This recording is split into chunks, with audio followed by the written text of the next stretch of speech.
Bonjour à tous et à toutes, on se retrouve aujourd'hui pour attaquer les nouvelles séries, les nouvelles vidéos que je vous avais parlé, où on va vraiment apprendre, découvrir, comprendre et durant lesquelles je vais partager avec vous mes connaissances, mon expérience. Le but étant vraiment que vous puissiez vous aussi vous nourrir d'informations pour pouvoir utiliser dans votre vie quotidienne ou dans des étapes de votre vie pour peut-être davantage aller comprendre certaines choses. Alors, pour faire ces séries de vidéos, moi j'ai préparé des supports visuels.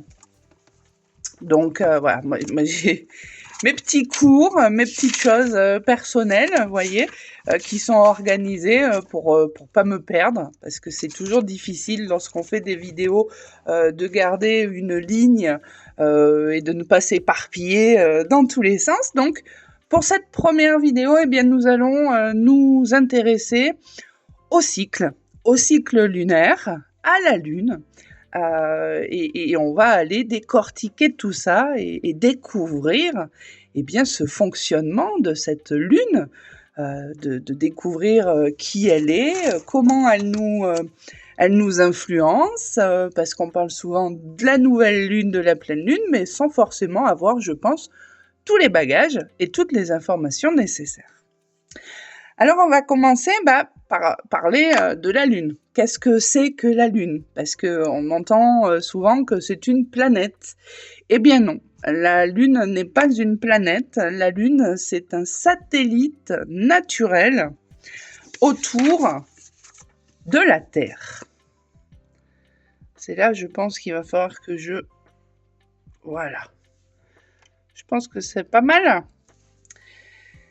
Donc c'est un satellite qui tourne autour de la Terre et qui va venir réfléchir à chaque fois la lumière du Soleil. Alors, on la considère parfois, cette Lune, comme une planète en astrologie et surtout dans des traditions très anciennes, parce que avant, on appelait ainsi tout simplement tous les astres qui étaient visibles et mobiles dans le ciel. Donc c'est pas quelque chose qui date d'hier, c'est quelque chose qui est quand même très ancien. Alors, pourquoi et comment la Lune nous influence? Réellement et objectivement surtout, la Lune, elle influence, on le sait, les marées. Donc là, c'est là qu'on parle de gravitation. Mais elle influence aussi certains rythmes naturels, comme les cycles biologiques, le cycle de la femme ou encore le sommeil.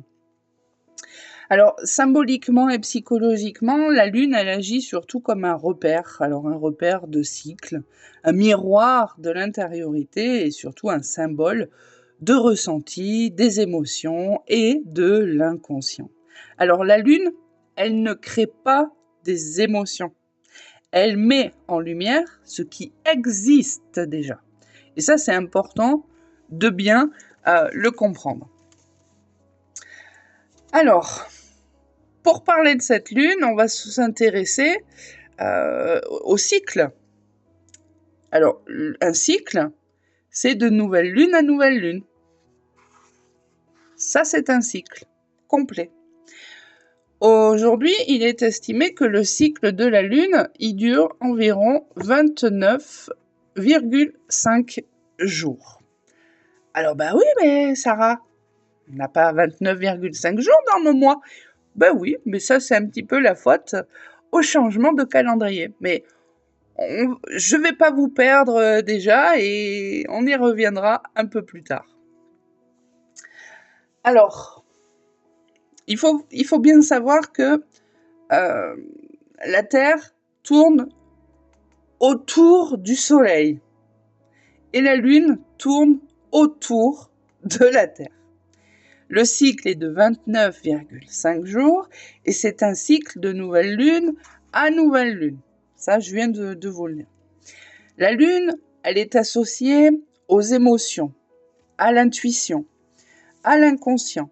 Et elle vient refléter la lumière du soleil, donc la couleur que l'on voit, jaune, blanche, dorée, quand on regarde la couleur de la lune, ça c'est pas la couleur de la lune elle est grise.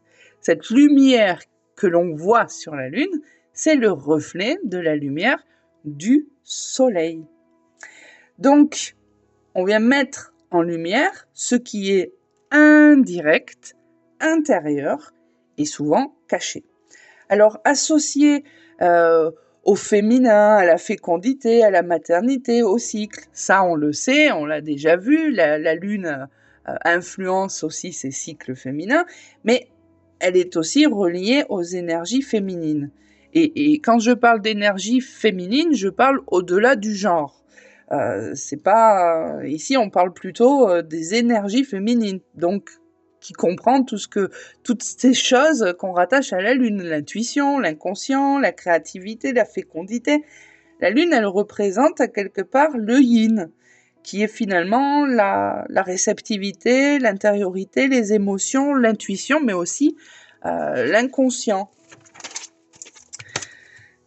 Donc, le soleil, lui, il représente le yang, le jour, l'expansion, la conscience et la rationalité.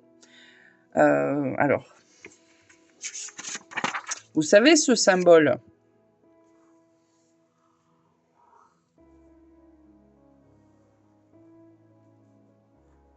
Vous le connaissez ce symbole? Là, c'est tout noir. Et celui-là, il est tout blanc. C'est le yin et le yang. Le yang, ce sera le blanc, qui représente le soleil, les énergies cosmiques, qui va donner la force d'agir, qui va éclairer le chemin, d'accord? Et le yin, donc ici ce sera la lune, avec des énergies cosmiques aussi, qui elle va venir éclairer ce qui est caché, et aussi nous permettre de ressentir, d'accueillir, et tout ça. Maintenant, le point d'ancrage dans ces deux énergies, c'est nous. C'est la Terre. C'est l'ancrage. Parce que la Terre, c'est ce qu'elle nous permet. Donc, si la Terre et donc nous sommes représentés par ces petits points aux couleurs inverses, dans ce symbole très connu, c'est qu'on reçoit aussi les énergies telluriques. Mais ça représente aussi notre incarnation. Parce qu'avec le yang, qui est le soleil, on éveille sa conscience, on observe, on apprend, on comprend, on décide et on développe la volonté et la direction. Avec le yin, là on ressent, on intègre, on accueille ses émotions, on accueille ses intuitions et les cycles intérieurs. On explore, on libère ce qui bloque et on vibre avec les cycles naturels. Donc, nous on agit entre. Nous on est toujours sur l'équilibre et l'harmonie parfaite. Donc, quand on est entre la pleine lune et la nouvelle lune, vous voyez, ici, entre la pleine lune et la nouvelle lune, on agit dans le monde. On applique finalement les connaissances, on passe à l'action, on planifie, on sème, on expérimente, on découvre, on éveille sa conscience, on apprend, on développe des idées, on développe des projets, on développe des intentions. Alors, on va manifester, on va faire exister ce que l'on a semé.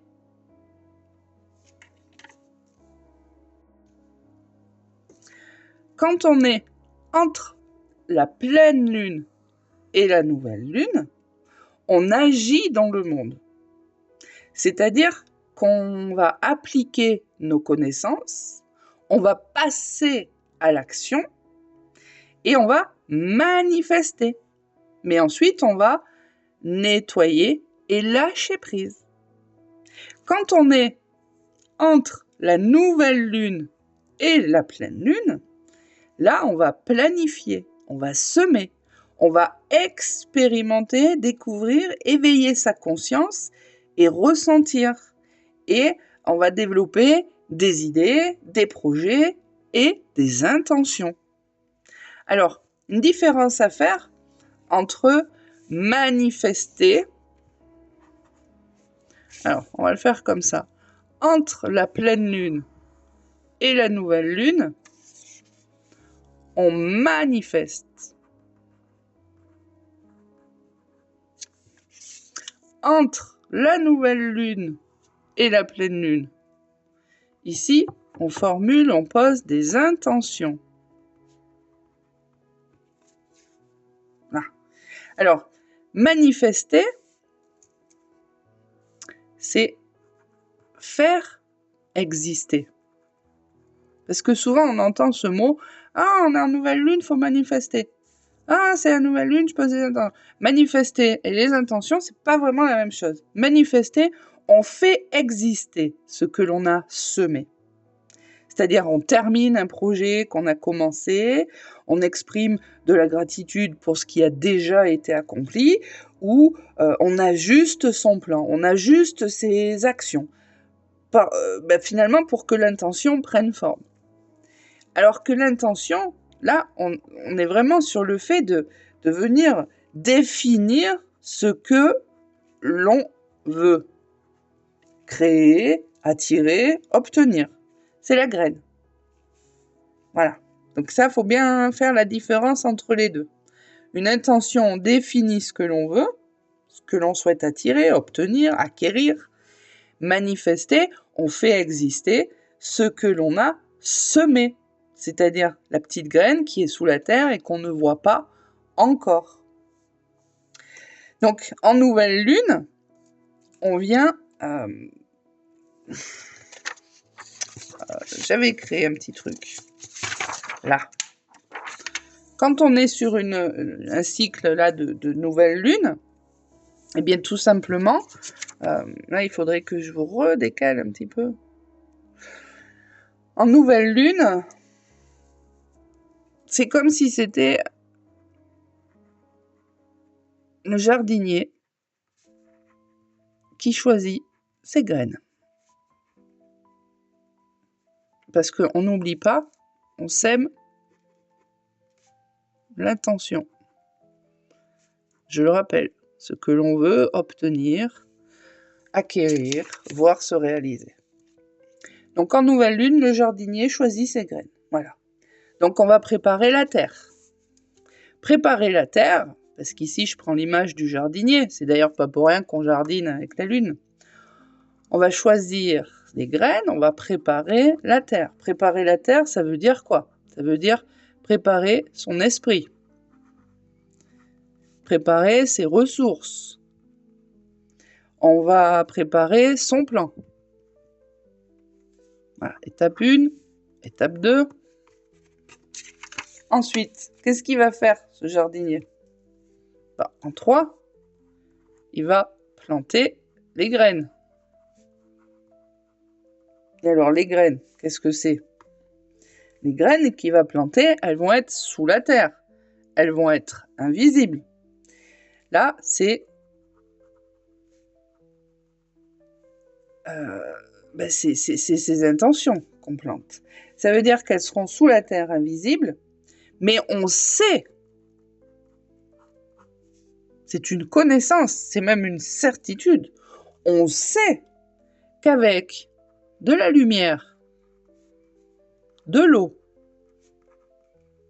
et du temps, ça va pousser. Ok? Alors, la pleine lune. Et c'est là qu'on arrive avec la pleine lune. La pleine lune, elle. La pleine lune,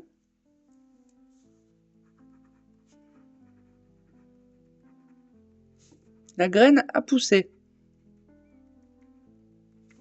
Ok? La petite graine, elle a poussé.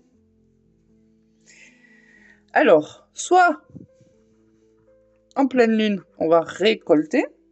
On récolte.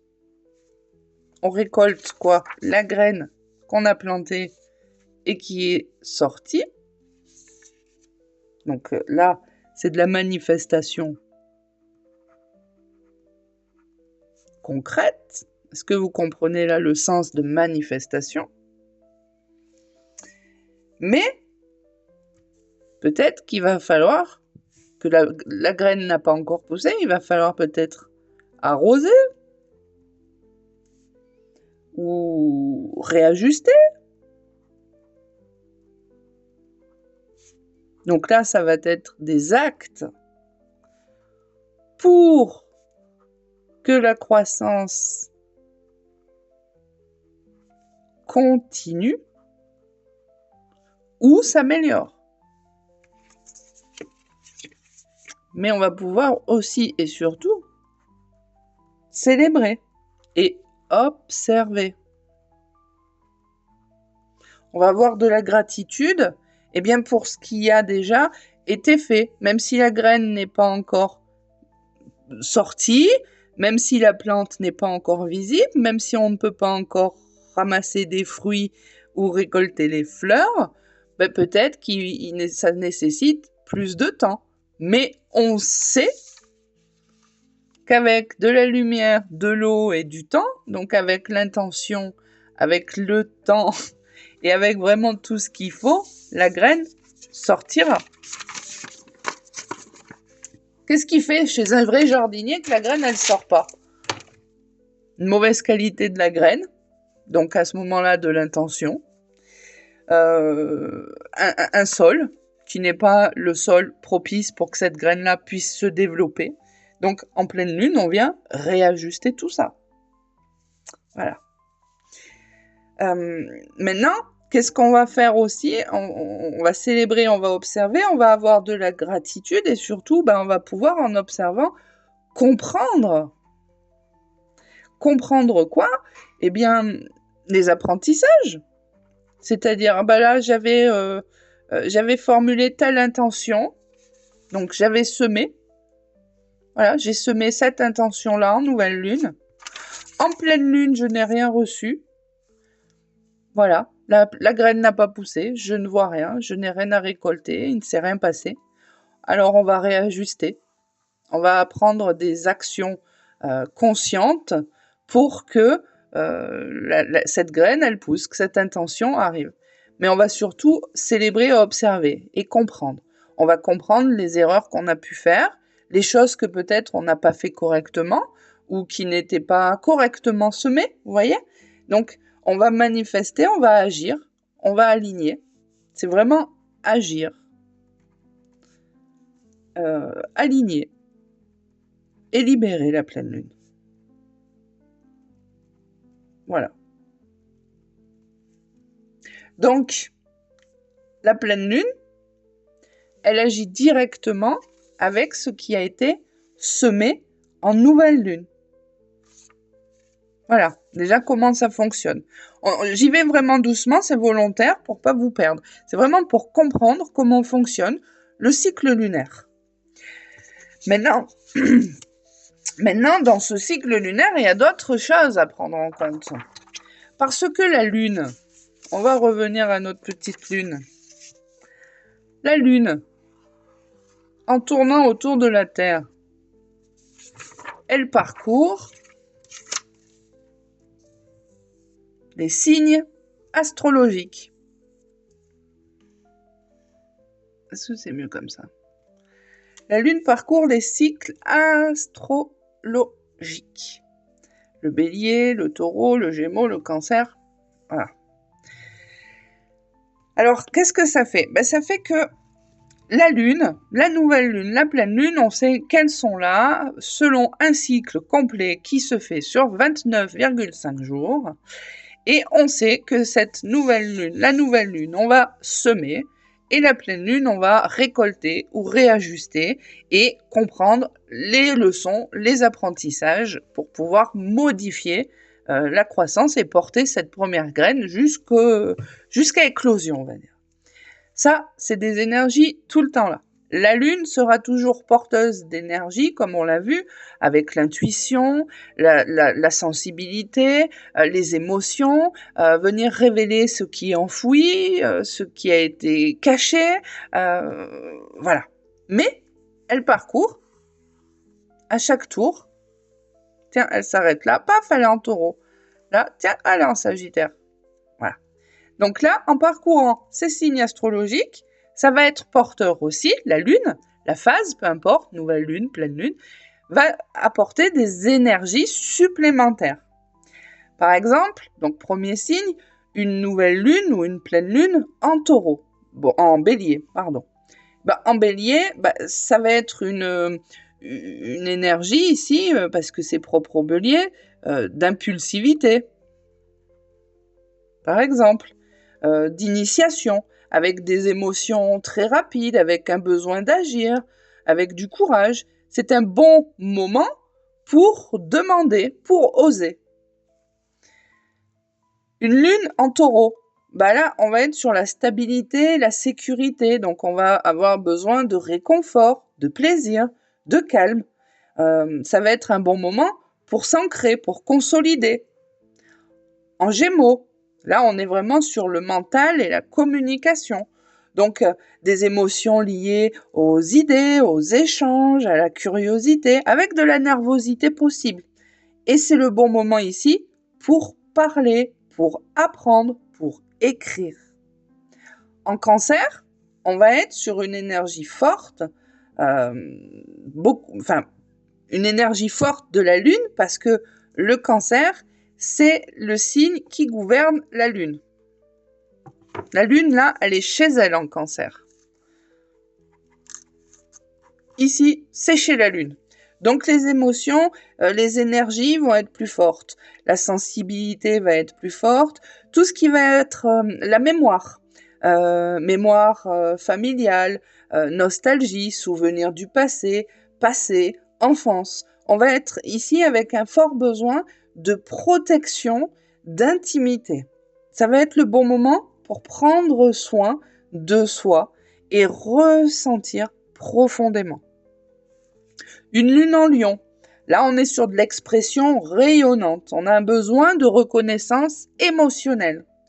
Ça va être un bon moment ici pour exprimer, pour créer, pour célébrer, parce que la créativité est très forte chez le lion. Un cycle lunaire en Vierge. Alors là, la Vierge, c'est le signe qui analyse. Donc, on va être sur une énergie très analytique, mais purificatrice aussi. Donc, avec des émotions qui seront filtrées par la raison. Et c'est un bon moment pour organiser, pour clarifier, pour nettoyer, pour ajuster. La Vierge aime l'organisation. Un cycle en Balance. Alors là, c'est beaucoup le relationnel et l'harmonie. Donc un besoin d'équilibre dans ses relations, dans ses liens, dans sa sensibilité, dans ses rapports aux autres. Donc c'est un bon moment pour dialoguer et pour rééquilibrer les choses. Je prends mes petites notes, j'ai mes petites notes. En Scorpion, on va être sur des énergies très intenses et transformatrices. Donc avec des émotions très profondes qui sont propres aux Scorpions, les choses enfouies, on va les faire remonter. Parfois les choses cachées vont remonter. Donc ça peut être des énergies de crise, de libération ou tout simplement de régénération. Ça va être le bon moment pour lâcher, pour transformer et pour guérir. Ainsi que dans le signe du Sagittaire, là c'est de l'expansion. On va avoir besoin de sens, on va avoir besoin de liberté. C'est le bon moment pour explorer, pour croire, pour élargir. Dans le Capricorne, on va être... là, c'est vraiment la structure. Donc, une structure contenue. Ça va être des émotions maîtrisées, des retenues émotionnelles, tout ce qui va avoir en lien avec les responsabilités, la maturité. Donc, c'est le bon moment pour poser des limites, mais aussi pour concrétiser. En Verseau, on va être sur des énergies d'indépendance, mais pas n'importe laquelle indépendance. De l'indépendance originale, c'est-à-dire avec des émotions qui seront beaucoup plus mentales que viscérales et un grand besoin de liberté, de nouveauté. Le Verseau c'est pas des énergies conventionnelles. Les cases, ils s'en fichent un peu, le Verseau. Donc c'est un bon moment pour pouvoir innover, pour prendre du recul et oser. Les poissons, alors là, les poissons, c'est l'hypersensibilité, c'est l'intuition, c'est l'empathie, c'est l'imagination, mais c'est aussi la spiritualité. Donc, toutes ces énergies et cette hypersensibilité du poisson risquent d'apporter un lot de confusion émotionnelle. Donc, c'est un bon moment pour ralentir, pour se réaligner, pour méditer, pour s'ancrer. C'est vraiment un moment où on pose, on crée. C'est-à-dire tout ce qu'on retient, on le transforme en énergie positive et ça passe souvent chez les poissons par la création. Donc toutes ces énergies qui sont propres à ces signes que je viens de vous expliquer vont aussi s'ajouter sur l'énergie du cycle en cours. Voilà. Là, on a une nouvelle lune en Vierge. Bon, un besoin d'organiser, un besoin de trier, de ranger. Vous voyez ? Voilà. Donc ça, c'est des choses qu'on vient. Pour comprendre la Lune, c'est ce qu'il faut comprendre. C'est qu'il faut comprendre que ça passe dans les signes. Ça passe dans des maisons. On va voir ici, on va faire un petit tour entre... Alors, on va s'occuper pour le moment que de la nouvelle Lune et de la pleine Lune. Une nouvelle Lune, par rapport aux signes. Une nouvelle lune en bélier va venir nous demander d'oser agir, de prendre des initiatives. Une nouvelle lune en taureau va venir nous demander de poser des intentions peut-être de stabilité, de sécurité, d'ancrage et aussi d'abondance. Une nouvelle lune en gémeaux, les intentions seront plus portées sur l'envie ou le besoin, la volonté d'apprendre, de communiquer et d'explorer des nouvelles idées. En cancer, on sera sur de la guérison émotionnelle, avec la sécurité intérieure, mais aussi tout ce qui va avoir en lien avec la famille. Une nouvelle lune en lion, on sera sur de l'expression de soi, de la créativité, de l'organisation. Vous avez compris ?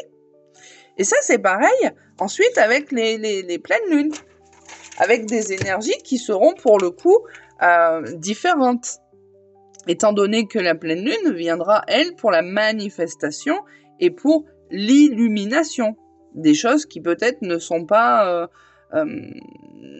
visibles avant. Donc, une nouvelle lune, en fonction du signe dans lequel elle va être,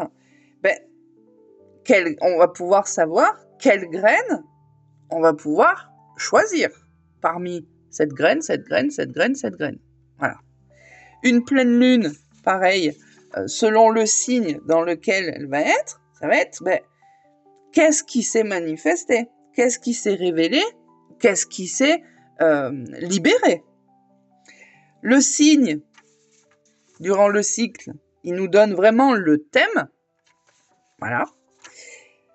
Et la phase, nouvelle lune ou pleine lune, c'est ce qui va venir nous donner le mouvement.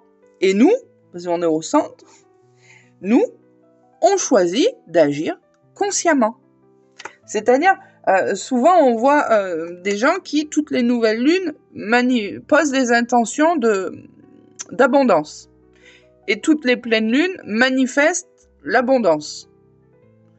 Mais la nouvelle lune, si elle est sur un signe qui est propice à la manifestation de l'abondance, le paquet de graines, il est OK, on peut le planter, la terre est faite pour, tout est bon, tout est OK. Mais si on vient formuler ici des choses qui sont vraiment contradictoires avec l'énergie du signe, du mouvement actuel du cycle, il ne se passera jamais rien sur la pleine lune ou sur le cycle d'après, parce qu'on sera complètement sur des énergies contradictoires. C'est pour ça qu'il est important de comprendre comment fonctionne le cycle lunaire. Alors, ensuite, il faut bien comprendre aussi, donc on a vu les nouvelles lunes, les pleines lunes. Moi, je vous invite pour cette nouvelle série de vidéos cette année de vous équiper durant la vidéo d'un petit carnet, d'un petit calepin et de prendre des notes. Donc on a vu que nouvelle lune, pleine lune passe aussi dans les signes astro. Dans ces signes astro, bien évidemment qu'il y a une autre énergie à prendre en compte. Et là, on parle de l'énergie des planètes, parce que chaque signe astrologique est associé à une planète. On dit qu'il est gouverné par la planète.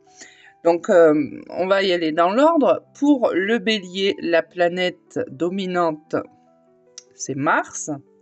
Le Taureau, c'est Vénus. Le Gémeaux, c'est Mercure. Le Cancer, c'est la Lune elle-même. Le Lion, c'est le Soleil. La Vierge, c'est Mercure aussi. La Balance, c'est Vénus. Le Scorpion, c'est Mars. Le Sagittaire, c'est Jupiter. Le Capricorne, c'est Saturne. Le Verseau, on va le mettre ici, c'est Uranus. Et le Poisson, c'est Neptune. Donc, par exemple, lors des nouvelles lunes, une nouvelle lune qui va avoir lieu dans le Bélier aura l'énergie du Bélier et de Mars. Donc, on va poser des intentions claires, mais des intentions d'agir, des intentions d'oser, des impulsions intérieures. Parce que Mars, c'est la planète de l'action.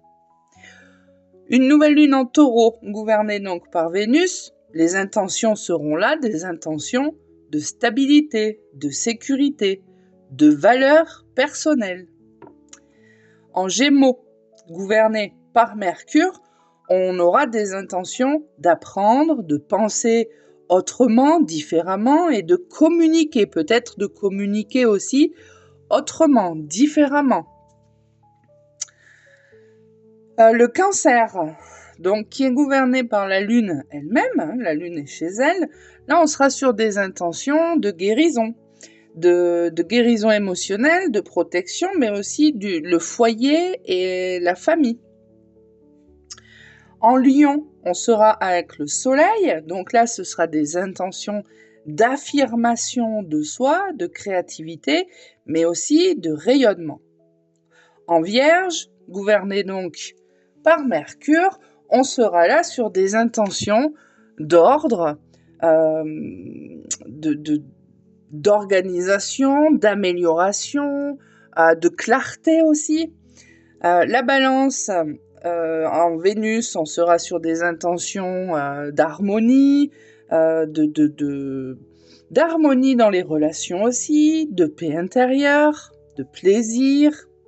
Scorpion, alors en Mars, là on sera sur des intentions portées dans l'action, mais aussi dans la transformation.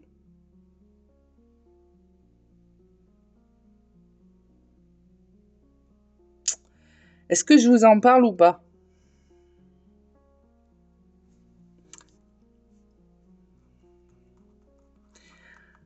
En fait, il y a deux signes. On va faire le petit schmilblick maintenant. Il y a deux signes. Le Scorpion et le Verseau. Le Scorpion et le Verseau, en fait, étaient gouvernés... en fait, jusqu'à la découverte des planètes, donc d'Uranus et de Pluton, ces planètes étaient gouvernées par Mars, qui était déjà connu. Et pour le Verseau, on était gouverné par Saturne. Puis, il y a eu la découverte des nouvelles planètes, Uranus et Pluton. Voilà. Je ne veux pas vous perdre. On va rester comme ça. Enfin voilà. Tous les signes ont vraiment tous les signes ont une énergie spécifique et tous ces signes sont gouvernés par une planète. Et ces planètes ont aussi un but, un objectif, des défis et des opportunités. Donc pour le Scorpion, on va pas vous perdre.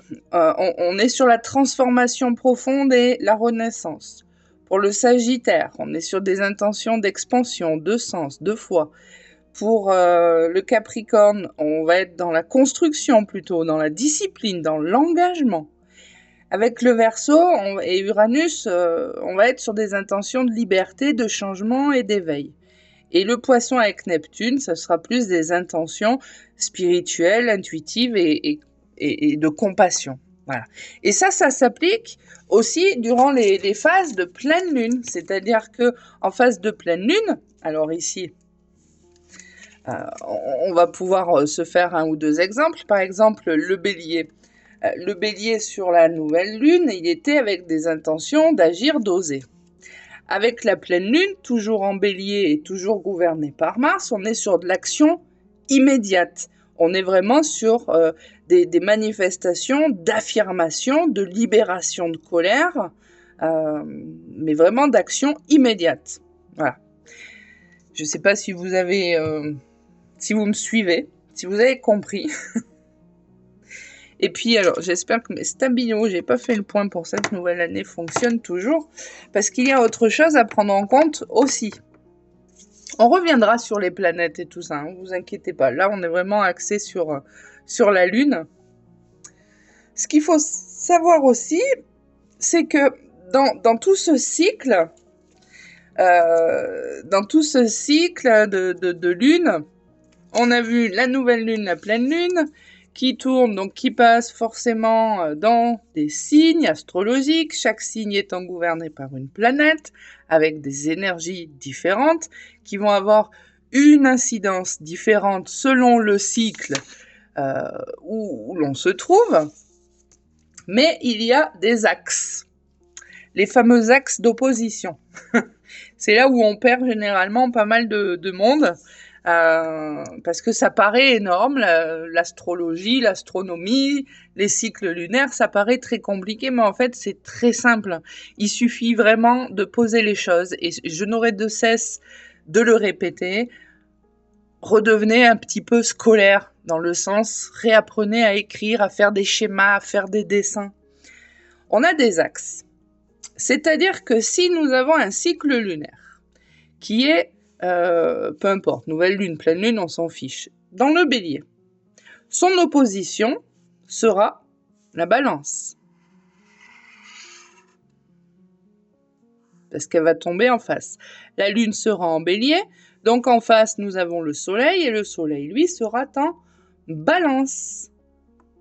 Donc là, par exemple, pour cet axe d'opposition-là, eh bien, ça va être un thème ou des tensions qui vont être créées entre moi et l'autre, moi et les autres, entre l'action et l'harmonie, entre l'initiative et le compromis. Donc ça, c'est des informations aussi qui rentrent en compte lorsque l'on fait des thèmes, que ce soit les thèmes astrales ou que ce soit quand on veut quand par exemple je vous explique les énergies de la Lune, ben, ce sont des choses que je suis venue observer. On va avoir l'axe du Taureau. Donc si la Lune est en Taureau, eh ben, le Soleil, lui, il va être en Scorpion. Donc là, on va avoir des tensions entre la sécurité propre au Taureau et la transformation propre au Scorpion. Entre la possession du Taureau et le lâcher-prise du Scorpion. Entre la stabilité et l'intensité. Et en fait, tous les signes ont leur axe. Si on continue, nous avons le Gémeaux et le Sagittaire. Donc là, on va être sur l'information, le sens, la curiosité, la vision, le détail, la globalité. Vous voyez, par rapport à chaque signe. Le Cancer, lui, il va être avec le Capricorne. Donc là, dans les énergies de cet axe, on va être sur les émotions propres ici au Cancer et donc à la Lune, et le sens des responsabilités propres au Capricorne. La carrière, la structure. Si on prend le lion, lui, il va être en opposition avec son soleil en Verseau. Donc là, on va être entre l'expression personnelle et le collectif en Verseau. On va être sur la créativité du lion, mais aussi l'innovation du Verseau, entre l'ego et la liberté. Et enfin, on va avoir la Vierge et le Poisson. Donc là, on est sur l'analyse de la Vierge et l'intuition du Poisson. Le contrôle de la Vierge, le lâcher-prise du Poisson. Et la pratique, l'organisation, la structure. Et de l'autre côté, tout ce qui va être en lien avec le spirituel. Donc, comment on utilise la Lune? Eh bien, la nouvelle Lune, c'est regarder le signe, regarder déjà le cycle, le signe, la planète. Pourquoi la planète? On va comprendre plus tard. Et l'axe d'opposition. Et vous pourrez constater par vous-même, si vous investissez à comprendre, qu'on est à chaque fois sur les axes d'opposition, sur des oppositions.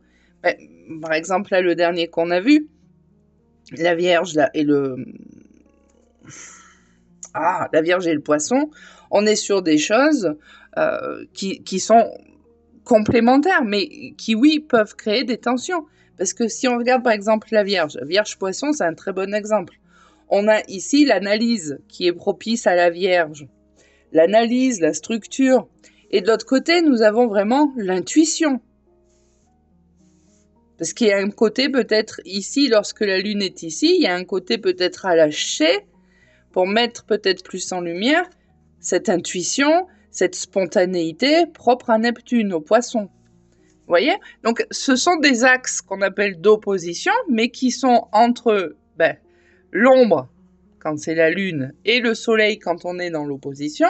C'est des choses complémentaires. C'est un point d'équilibre à trouver en son centre. Et le centre, c'est nous. Et dans tout ça... Bon, attendez, je bois un petit coup.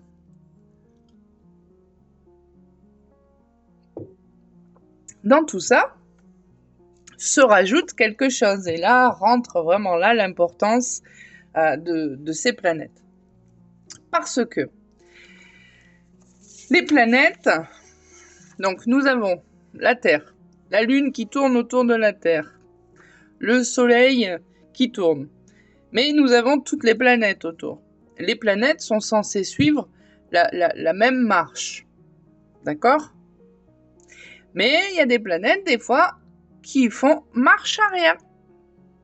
C'est ce qu'on appelle la rétrogradation.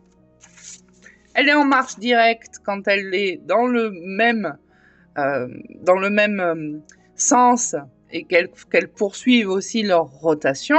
Mais lorsque la planète est en sens inverse, recule pour repasser dans un signe, parce que forcément on repasse dans un signe, eh bien c'est ce qu'on appelle une rétrogradation. Alors, l'impact que ça a, oui, ça a un impact sur les lunes, ça c'est évident, vu que c'est le satellite naturel. L'énergie va être beaucoup plus intérieure. Maintenant, ce qu'il faut bien comprendre dans tout ça, c'est qu'il y a des planètes qu'on appelle des planètes lentes et des planètes rapides. Dans les planètes rapides, nous avons Mercure, Vénus et Mars. Voilà. Ça, alors pourquoi? Pourquoi ces planètes lentes et ces planètes rapides? Quand il y a rétrogradation de ces planètes, c'est des ajustements personnels qui vont pouvoir s'opérer, mais de façon rapide. Et les planètes lentes, ben, vous l'aurez compris, ce seront les autres. Jupiter, Saturne, Uranus, Neptune et Pluton. Et là, quand on est en rétrogradation sur ces planètes lentes, eh bien l'énergie est plus portée collectivement et karmiquement. Et c'est des énergies à intégrer, parce que ça vient œuvrer sur des transformations qui seront beaucoup plus profondes. Maintenant, la Lune, en elle-même, elle ne rétrograde jamais. Elle suit toujours, on va dire, son circuit normal, mais elle réagit aux planètes rétrogrades de son signe dans lequel elle se trouve. Donc, on va prendre un exemple. On va prendre l'exemple donc d'une nouvelle lune, allez, en Scorpion. D'accord? Donc là, Scorpion, on est dans le thème de la transformation. Si Pluton, donc sa planète, parce qu'on trouve, on trouve vraiment les deux annotations aujourd'hui. Hein. Ceux qui veulent aller explorer tout ça, on retrouve vraiment les deux planètes gouvernantes propres à Scorpion. Voilà, il suffit juste d'avoir les bons ouvrages. Donc si la nouvelle lune se trouve en Scorpion, avec le thème du Scorpion qui est vraiment la transformation et remonter les choses enfouies, et que Pluton, la planète gouvernante, est en rétrogradation, ben là, ça va vraiment porter sur de l'introspection, sur ce qu'il faut transformer et guérir intérieurement. Donc, ce qui fait qu'au niveau des intentions, vu qu'on sera sur une nouvelle lune, les intentions seront beaucoup plus profondes, mais l'action, elle, pourra être retardée et se faire plus tard, parce que la planète est en rétrogradation. D'accord ? Une pleine lune, donc pleine lune en Sagittaire. Une pleine lune en Sagittaire, bon, Sagittaire, voilà, le thème c'est l'expansion, c'est la révélation, mais si Jupiter est en rétrogradation, certaines prises de conscience seront retardées ou seront remises en question. Parce que la planète est en rétrogradation, c'est-à-dire elle a un temps de retard sur le cycle. Maintenant, les rétrogradations, elles ne modifient pas la façon dont la Lune agit. C'est-à-dire, la nouvelle Lune, introspection, profondeur, intention. La pleine Lune, la lenteur, déblocage ou des révisions de résultats. Ça ne bloque pas l'énergie. Ça modifie juste l'énergie, la façon dont la Lune va agir. Mais ça ne bloque pas l'énergie. Ça la redirige. Ou alors, ça la réoriente. Ou ça la retarde. Mais ça ne la bloque pas. Alors, pour un travail lunaire, quand on désire travailler avec la Lune, il est vraiment très intéressant tout d'abord de le faire en conscience et en tenant compte des rétrogradations pour ajuster ses intentions et ses actions. Puis, avec cette Lune, il y a peut-être autre chose qu'on pourrait parler avec cette Lune. Parce qu'il me semble que de temps en temps, il arrive des beaux phénomènes qu'on appelle les éclipses. Alors, les éclipses, il y a les éclipses solaires. Ça, elles se produisent en général dans la nouvelle lune. C'est la lune qui passe entre le soleil et la Terre. Et le soleil est partiellement ou totalement masqué depuis la Terre. Alors symboliquement, c'est des nouvelles semences beaucoup plus puissantes. C'est comme si c'était un sachet de graines magiques, qu'on pourrait comparer dans l'imaginaire à Jack et le haricot magique. C'est des petites graines plus puissantes. C'est des révélations de choses cachées, mais c'est aussi des accélérations karmiques, ces éclipses solaires. Elles viennent vraiment mettre en lumière des choses qui sont enfouies, qui remontent plus loin, qui peuvent remonter à des vies antérieures, à du transgénérationnel. Donc c'est vraiment très karmiquement, les éclipses solaires sont toujours des choses très intéressantes, mais qui peuvent, oui, pour le coup, secouer. Et une éclipse lunaire, elle se produit durant la pleine lune. Alors là, c'est la Terre qui se place entre le Soleil et la Lune. Ok ? Donc la Lune, elle est entièrement ou partiellement dans l'ombre de la Terre. Et ici, la symbolique, c'est vraiment la culmination, la libération, les vérités révélées et la transformation. Alors avec ces éclipses, les énergies sont quand même modifiées. Par exemple, une éclipse solaire en nouvelle lune, ici, les intentions, eh bien, elles peuvent changer la trajectoire de plusieurs mois. Hein. Par exemple, une nouvelle lune en taureau, voilà, avec une éclipse, les intentions liées à l'argent, à la sécurité, aux valeurs, tout ça peut connaître des transformations accélérées.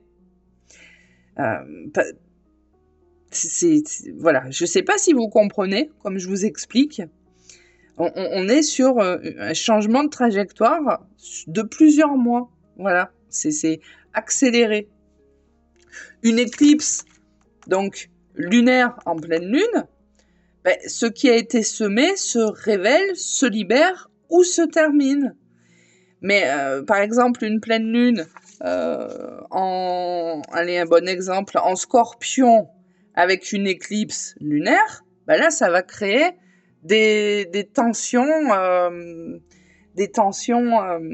comment on va dire, émotionnelles, des révélations très profondes, des fins karmiques.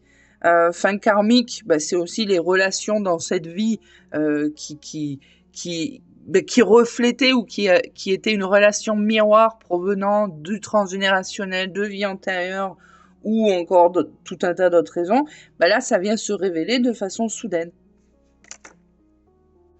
Alors, ce qu'il faut bien évidemment surtout comprendre et garder, c'est que les éclipses, il faut les voir comme étant qu'elles soient lunaires ou solaires, peu importe, il faut vraiment les voir comme des super lunes karmiques, en fait, parce que leur influence, elle peut se faire sentir de 3 mois à 6 mois. Et c'est des choses à prendre en considération aussi lorsque l'on formule des intentions ou des manifestations, parce que du coup, c'est un petit booster. Voilà, c'est un booster, c'est un accélérateur. Il faut juste bien comprendre la règle du jeu, appuyer sur les bons boutons au bon moment, semer les bons paquets de graines, et ça peut être un accélérateur, un propulseur. Voilà. Alors après, bien évidemment que toutes les planètes ont leurs propres énergies, que lorsque ces planètes rétrogrades, elles influencent aussi avec une autre énergie qui, elles, vont pouvoir avoir un impact aussi. Donc, comment vous dire ? Je sais pas. Vous me direz dans les commentaires si vous voulez vraiment qu'on détaille toutes les influences planétaires, lorsqu'elles rétrogradent, dans quel signe, qu'est-ce que ça change. Dans l'espace commentaire, j'attends que vous me fassiez part de ça. Alors, un petit sujet qu'on peut rajouter ici qui me semble être très très très intéressant, c'est parler du calendrier. Alors, souvenez-vous, en début, je vous ai dit que le cycle lunaire durait 29,5 jours. Merde. Pardon. Une année comporte 365 jours. Donc, si on suit uniquement la Lune, les saisons, elles dérivent complètement. Si on suit uniquement le Soleil, on perd le rythme de la Lune. Alors, des calendriers à 13 mois, pour correspondre aux 13 lunes ou au cycle lunaire complet, il en a existé, notamment le calendrier égyptien qui, lui, comportait 12 mois de 30 jours. Et il y avait ce qu'on appelle 5 jours hors du temps. Voilà. Alors, ce calendrier-là, il est très ancien parce qu'il a plus de 4000 ans et ce n'était d'ailleurs pas un vrai calendrier lunaire, mais plutôt un calendrier long qui était quand même beaucoup plus proche du Soleil. Maintenant, les calendriers, il y a, on va dire, celui qui est aujourd'hui toujours utilisé, ah j'ai écrit partout, celui qui aujourd'hui est toujours utilisé, ben, c'est le calendrier hébraïque. Donc vous pouvez chercher sur internet, Google est votre ami, calendrier hébraïque. C'est un calendrier qui lui était lunisolaire, c'est-à-dire on avait 12 mois lunaires et un 13e mois qui était ajouté pour rester aligné avec les saisons. Et c'est l'un des systèmes les plus stables qui a existé, qui existe. Aujourd'hui, le calendrier que nous utilisons, alors, le calendrier actuel, on va se le faire comme ça. Nous avons connu le calendrier, on remonte vraiment là à notre époque, hein, le calendrier julien. On est à peu près 46 avant Jésus-Christ. Il a été réformé par Jules César et il était basé uniquement sur le soleil. Donc les 365 jours plus la fameuse année bissextile. Puis, nous avons eu les ajustements de Julien. Et ça a donné le calendrier grégorien, qui lui me semble 1582. Donc lui était toujours solaire, c'est celui que nous utilisons aujourd'hui. Et la Lune, elle, a complètement été retirée. Alors pourquoi la Lune a été abandonnée? Eh bien alors, pour des raisons qui sont tout sauf logiques et spirituelles, mais le calendrier a exclu la Lune et donc son cycle pour des raisons, eh bien, pour avoir un calendrier beaucoup plus stable, pour la gestion de l'agriculture et aussi pour l'administration, les impôts, l'administration, les empires. Alors qu'est-ce qui s'est passé? On a gardé tout simplement 12 mois. On a gardé 12 mois, on a gardé 12 signes et on a perdu le lien naturel avec les 13 lunes réelles. Donc c'est un calendrier très efficace, mais qui est complètement déconnecté du rythme naturel, biologique et lunaire. Alors, avant, on avait un calendrier plus long, oui, mais en réalité, le temps était plus cyclique, il était plus souple, il était plus vivant, et surtout, il était beaucoup moins rigide. Et le calendrier moderne, lui, il organise la société, alors que les anciens calendriers, eux, organisaient la vie. Voilà, je ne peux pas vous le résumer autrement que de cette façon.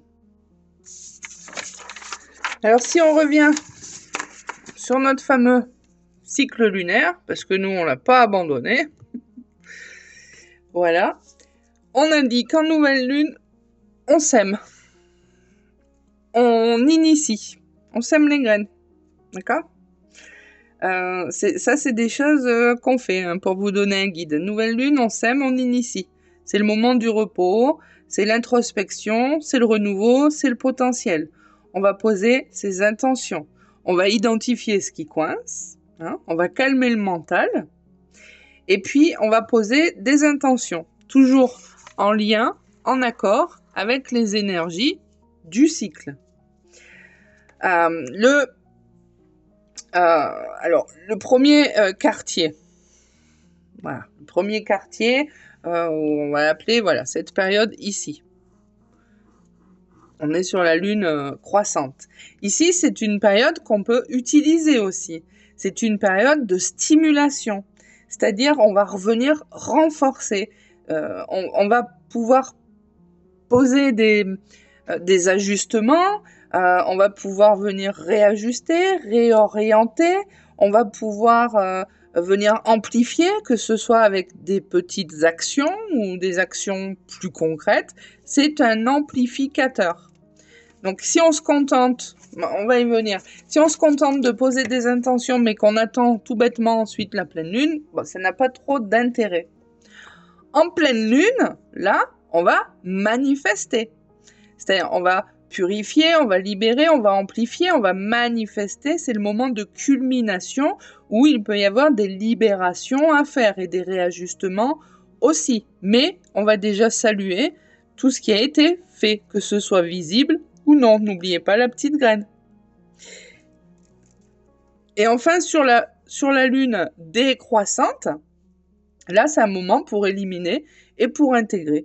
Donc, on nettoie, on lâche prise, on s'interroge sur les choses peut-être qu'on aurait pu modifier, qu'on aurait pu faire autrement.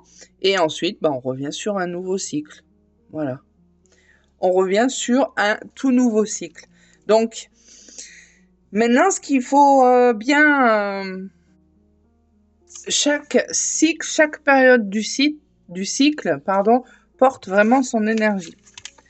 Avant de terminer, je vais vous parler aussi de quelque chose qui est souvent mal compris ou en tout cas très mal expliqué, c'est les nœuds lunaires. On a 2 nœuds lunaires, on a un nœud nord et un nœud sud. Et alors, ces nœuds, ce ne sont pas des objets, c'est pas un nœud, c'est pas, voilà, ce sont des points mathématiques, tout simplement. Alors, ils vont correspondre aux points d'intersection entre l'orbite de la Lune et l'orbite apparent de la Terre. Voilà. Et ça peut créer, ça crée des nœuds. De la Terre, de la Lune, du Soleil, on reprend. Ce sont les points d'intersection entre l'orbite de la Lune et l'orbite du Soleil. Voilà.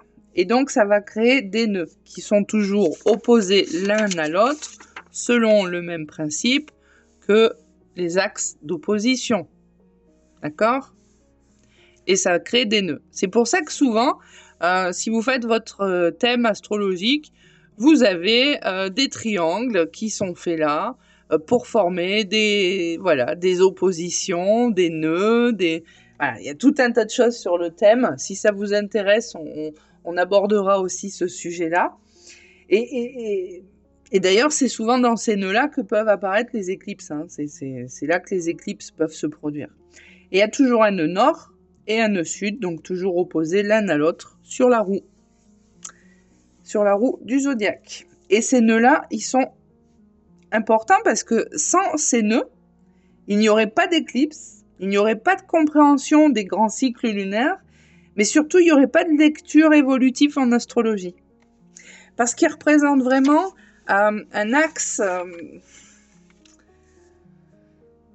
ils représentent vraiment ouais, c'est des points qu'on calcule comme ça, là. Hein. Voilà. Et ben, ces nœuds, ils représentent vraiment je sais pas comment dire. Des axes de tension et d'évolution. C'est pas une planète, c'est pas une énergie active comme on a pu le voir là.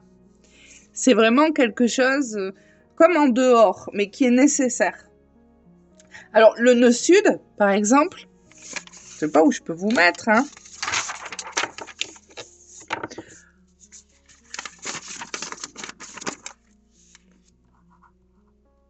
Le nœud sud, lui, il représente tout ce qui a déjà été connu. Tout ce qui a déjà été connu, qui a été compris. Donc, c'est souvent ce qui est passé, ce qui est acquis. Symboliquement, on va retrouver dans ce nœud sud le passé, les habitudes, les automatismes, les schémas répétitifs. On peut retrouver aussi les zones de confort. Et ce n'est pas mal, parce que c'est ce que l'on maîtrise déjà, c'est ce que l'on sait faire sans effort. C'est ce qui est déjà en place. C'est ce qui est déjà en place et qui nous a permis aussi d'avancer. Le problème est que si on reste ici, si on y reste bloqué, on stagne. Voilà. Parce que c'est pas une mémoire. Ce n'est ni une mémoire, le nœud sud, ni une direction. c'est vraiment les acquis. C'est ce qui est acquis. Voilà. Donc, c'est pas fait pour y rester. Le nœud nord, lui, c'est la direction, on va dire, d'évolution. Il y en a qui disent le futur, mais c'est même pas vraiment ça. C'est le chemin plutôt à développer. On va y retrouver le chemin à développer. On va retrouver l'apprentissage, la connaissance, l'enseignement, l'inconnu. On peut y retrouver aussi l'inconfort nécessaire. Et ce n'est pas facile parce que ça demande des efforts, du courage et surtout de la conscience. C'est pas instinctif, ce nœud nord. C'est une direction, mais c'est absolument pas une promesse. Maintenant, est-ce que ces nœuds, le nord, le sud, nous influencent, nous? Alors, il est important de comprendre que les nœuds n'agissent pas au quotidien comme pourrait agir un signe ou une planète. Leur influence, elle est beaucoup plus lente. Elle est d'ailleurs souvent collective et ils viennent mettre en lumière des thèmes de vie, des grands tournants et des crises de croissance. Maintenant, les nœuds lunaires et les éclipses, parce que les éclipses se produisent uniquement près des nœuds lunaires. S'il n'y a pas de nœud lunaire, il n'y a pas d'éclipse. Donc les éclipses, c'est des moments de réajustement. Tout comme ici. Voilà. Là, on n'est pas censé y rester. On n'est pas censé être stagné, bloqué. Ici, c'est pas une promesse absolue. C'est une direction, voilà. On vous montre une direction. C'est à vous d'aller démêler tout ce que cela comprend. Maintenant, tout ça, c'est des accélérateurs. Des accélérateurs, justement, de conscience, accélérateurs karmiques, ou révélation, ou fermeture, ou accélérateurs de cycle. Alors, les nœuds lunaires, ils avancent à reculons dans le zodiaque. C'est-à-dire, on appelle ça la rétrogradation naturelle. Alors, c'est à peu près, il me semble, 19 ou 20 degrés par an. Donc, un cycle complet doit se faire en 18-19 ans. Quelque chose comme ça. Donc, ça signifie que tous les 18-19 ans, un nœud nord revient à la même position dans le cycle. Voilà. Donc, ce cycle, il va créer une répétition générationnelle, mais pas identique, parce qu'il y a la maturation et l'évolution. Et pour terminer cette première partie sur les cycles lunaires, je vais aborder un sujet, parce que ça, voilà, il y a beaucoup de choses qui passent, qu'on entend, il y a beaucoup de choses qui font partie de ce qu'on appelle le New Age, avec beaucoup de croyances limitantes, beaucoup de choses un petit peu abusives, trompeurs, enfin voilà, tout ça. Et dans ce qu'on retrouve le plus souvent, c'est entendre parler du cycle de la femme, et là je parle des menstruations, lors des cycles lunaires, en tout cas selon la phase lunaire. Alors, tout d'abord, je tiens à dire que le fait d'avoir ces règles en nouvelle lune ou en pleine lune ne signifie absolument rien, et encore moins quelque chose de spirituel précis, parce que le penser, c'est largement déjà tout d'abord abusif, parce que ce n'est ni une loi, ni un indicateur fiable d'une quelconque évolution spirituelle, ni même d'un signe de niveau vibratoire. Faut arrêter avec tout ce genre de conneries. Cette idée, elle vient des origines anciennes, tout d'abord, dans des sociétés sans lumière artificielle, où les cycles étaient purement lunaires, hormonaux, qu'on calculait aussi en fonction des temps de veille et de sommeil, et ils étaient beaucoup plus synchronisés. Alors, il faut savoir que fut un temps dans ces traditions anciennes, les moyens de contraception, et heureusement pour la femme, n'existaient pas et que la femme se débrouillait par elle-même pour comprendre ses cycles et les analyser. Donc certaines femmes avaient leurs règles près de la nouvelle lune et ovulaient près de la pleine lune. Le cycle lunaire servait de calendrier à lui tout seul, de repère dans le temps. D'accord ? Il faut bien le comprendre, ça. Ou l'inverse, hein, voilà. Donc, cela a donné naissance à des mythes, hein, à des mythes symboliques, pas à des règles biologiques. C'était des observations culturelles, c'était pas des vérités absolues. Et parce que la femme avait aussi besoin de se repérer.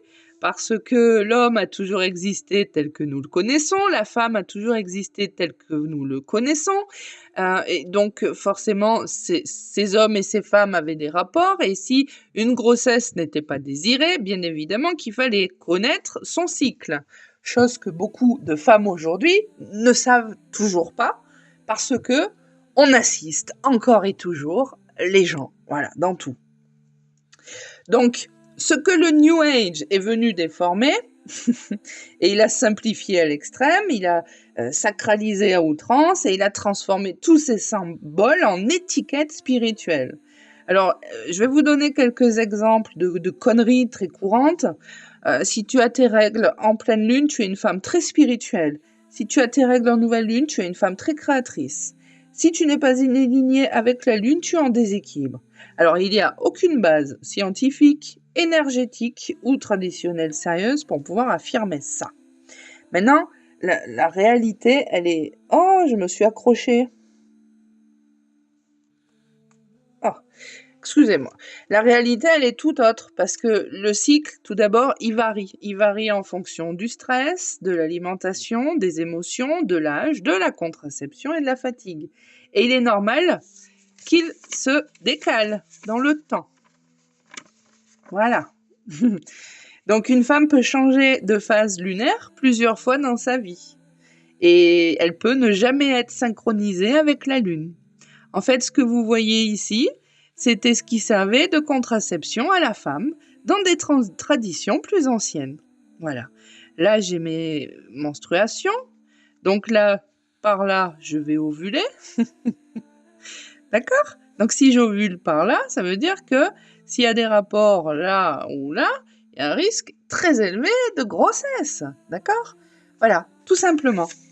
Maintenant, ce New Age, il est venu s'approprier des choses pour pouvoir les transformer et encore pouvoir manipuler des gens.